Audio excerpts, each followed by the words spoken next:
Sveiki, čia Gintarė iš Tavo sveikata LT.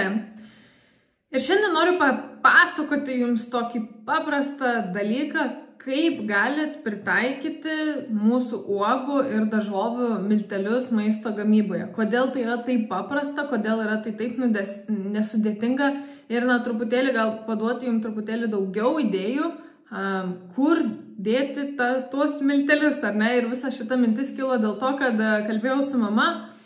Ir jis sako, Gintarė, tai tu man užsakyk ten tų miltelių. Tai sakau, tai kokių tu nori. O tai sako, ką su jais daryti?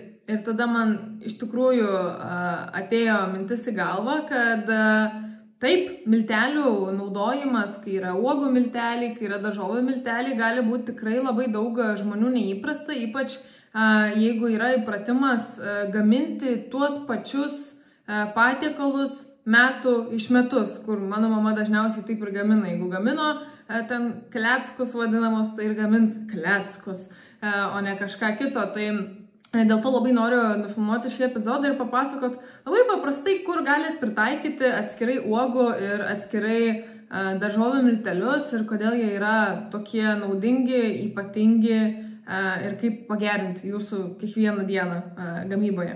Tai kad nebijotumėt naujovių.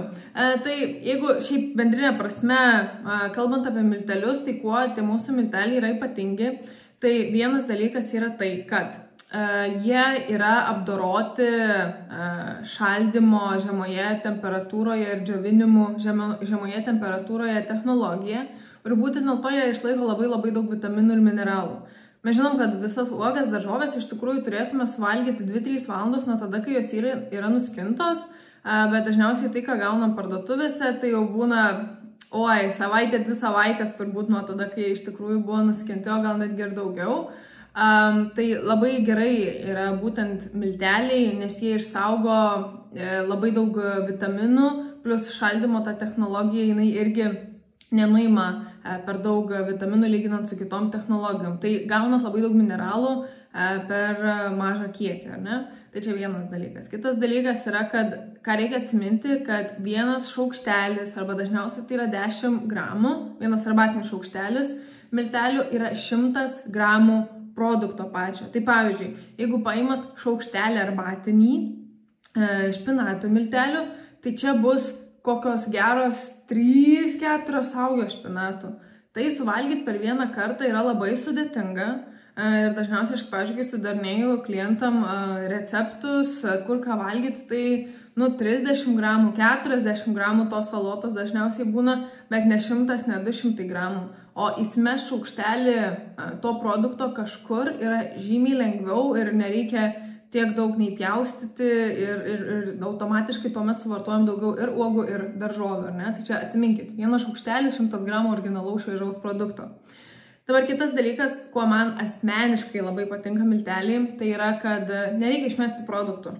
Kai nusiperku špinatus arba uogas, reikia labai galvoti, kada ką panaudosiu, kad nereikėtų išmesti, o po to jau žiūriu genda, tada kišu į šaldiklį, tada galvoju, jau dabar tas špinatas, pavyzdžiui, jis nebėra toks šviežus ir kur aš čia jį galiu panaudoti, ten gal trinti sriubą, gal į kokteilį ir taip toliau.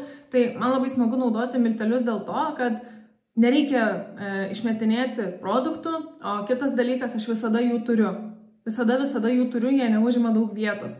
Nes, pavyzdžiui, pas mane šaldiklyje vis dar yra šaldytos avietės, šilauogės, mėlynės ir taip toliau, nes labai mėgstu visur prisikrauti, bet kur nusipirkti maišą ir laikyti šaldiklyje, kur tiesiog turėti miltelinėje formoje pakelį ir jį turėti savo spintukėje. Tai yra žymiai patogiau.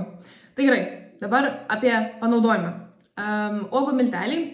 Tai pirmas paprasčiausias dalykas, kaip galite jį vartoti, tai naudoti gėrimam. Tai pasidarykit tiesiog arbatos ryte su karštu vandeniu arba naudokit kokteiliam. Tai tie kokteiliai gali būti iš jogurto, iš kefyro, tiesiog sumaišyti su vandeniu, pasiemat vandens, pasiemat kokių norit po šaukštelį tų uogų ir išgerat. Ir jūs soti ir gavot labai daug mineralų per labai trumpą laiką. Ar ne? Tada kitas dalykas tai yra užkandžiam, ar ne? Man labiausiai patinka uogų miltelius naudoti įsidedant į jogurtą, į kefyrą, į varškę ir tokį kaip užkandį turėti, ir man dar asmeniškai labai tinka prisikrauti ten daug įvairiausių visokių sėklų, ir saulėgrąžų, ir kanapių, ir gal ten kokį dar riešutą, ir migdolą, ir burnotį, ir taip toliau. Tai visokiausi užkandžiai. Kitas dalykas patiekalam, saldesniem jie gali labai tikti, pavyzdžiui, jeigu mėgstat košės, galite saldintis su uogų milteliais arba blynams, tai dėti į pačius blynus arba kaip į blynų padažą. Kepiniam labai tinka visokie sausainiai, keksiukai, pyragai, biskvitai, labai tiks su uogom, nes uogų miltelyje yra labai ryškios spalvos, tai dar ir skaniau bus valgyti, tai realiai vietoje to, kad ten, tarkim, kepate keksiuką ir dedate šaldytą uogą ar šviežią uogą, tiesiog paimti ir dėti miltelius ir gausit dar daugiau netgi maistingų medžiagų ir neskaudės tiek daug širdies valgyti tą keksiuką. Na ir kitiem desertam uogų milteliai labai tinka, tai ledus daug kas daro, įvairius pudingus, kremus, želės. O jėzau, želė koks paprastas ir koks nekaloringas desertas, tai ne ta žodis, tiesiog želę paimat, užpilat su šaukšteliu ar kažkiek priklausomai nuo normavimo tų uogų miltelių ir turit puikiausią desertą savo šeimai ir nereikia, ir kai norit pasisaldinti turit ir nereikia jaustis blogai, kad jį suvalgot. Tai va, tai šiek tiek apie uogų miltelius, aš manau, kad kūryba ir fantazija gali būti dar didesnė, jeigu tik turite noro, bet čia yra tokie populiariausi naudojimo būdai, sakyčiau.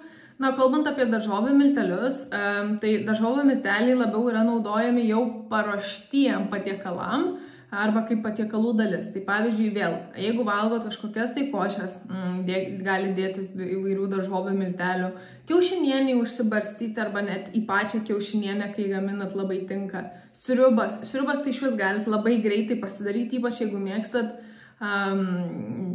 nelabai ten kažkokias tai specifinės sriubas, o įvairias sriubas, ar tai šaltibarkščius, paimat, įsimetat šaukštelį to, užpilat ir jums sriuba nereikia virti valandas, kol ten ta daržovė išvirs. Įvairius troškinius, kai darot, ar ten su pupelėm, ar ten kažkokį tai guliašą, ar kažką troškinat, tai galite irgi drąsiai paimti, įsimesti po šaukštelį tų visų miltelių.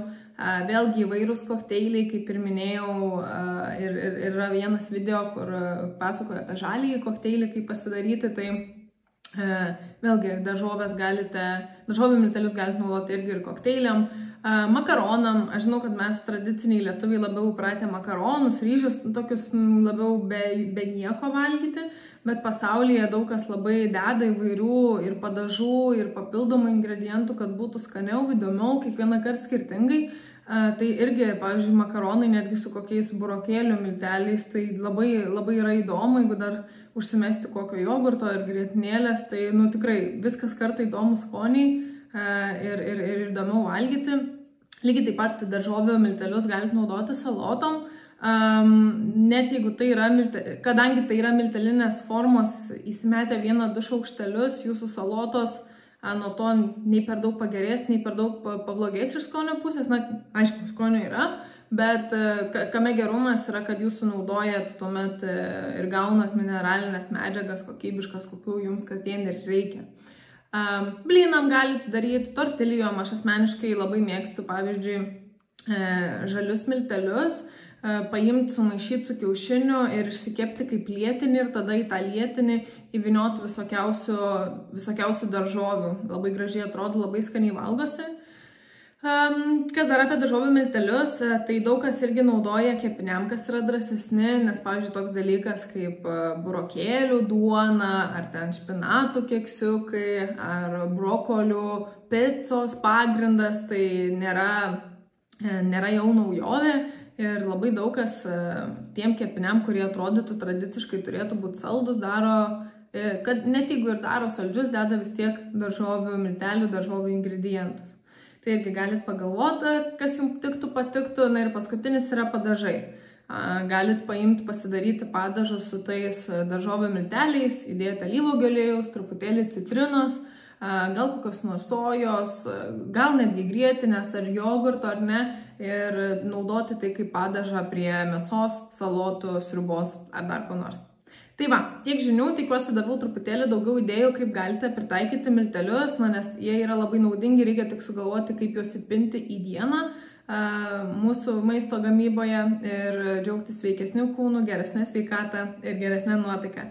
Tai tiek žinių, parašykit savo panaudojimo būdus, jeigu tokių irgi kažkokių turit, ko nepaminėjau, arba pažymėkit, kas labai patinka, ir iki kitų kartų.